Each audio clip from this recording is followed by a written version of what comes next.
భారత communist party CPI, Marxist party CPM, TJS బలపరిచినటువంటి Congress party India కూటమి అభ్యర్థి రఘురామ్ రెడ్డి గారి విజయాన్ని కాంక్షిస్తూ మరి ప్రచార కార్యక్రమం పాల్గొనడం జరుగుతూ ఉంది.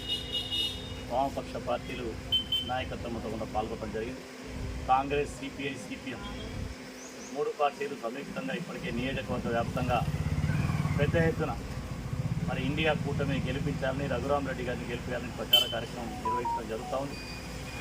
ఈనాడు దేశంలో ప్రజాస్వామ్యాన్ని, రాజ్యాంగాన్ని, కార్మిక రైతుల యొక్క హక్కులను లేదా దేశం యొక్క సమగ్రతను కాపాడాలంటే ఇండియా కూటమిని గెలిపించాలనే లక్ష్యంతో ప్రజలకు వెళ్ళడం జరుగుతూ ఉంది. నరేంద్ర మోడీ 10 సంవత్సరాల పరిపాలన అధిక ధరలతో డీజిల్, పెట్రోల్, నిత్యావసర వస్తువుల ధరలు ఆకాశాన్ని అడుగుతూ ఉన్నాయి. ప్రభుత్వ రంగ పరిశ్రమలు మొత్తం కూడా అదానీ, అంబానీకి అప్పచెప్పినటువంటి దుస్థితి. 29 కార్మిక చట్టాలను 4 కోట్లుగా మార్చి పడేసి కార్మికులకు అన్యాయం జరిగింది. రైతుల మద్దతు ధర కోసం గత 2 ఏళ్ల నుంచి పోరాడుతున్నారు. రైతుల యొక్క పోరాటాన్ని గుర్తించకుండా రైతులకు ఇబ్బంది పెడుతున్న స్థితి.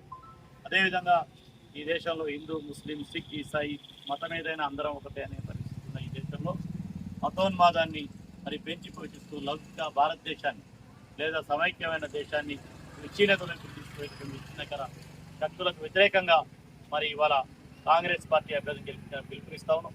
బీఆర్ఎస్ కూడా 10 ఏళ్ల కాలంలో మోడీకి అడుగులకు మడుగులెత్తే నడిచింది. అందుకే బీఆర్ఎస్, బీజేపీని ఓడించి కాంగ్రెస్ పార్టీ అభ్యర్థి గెలిపించాలని చెప్పి కోరుతాం.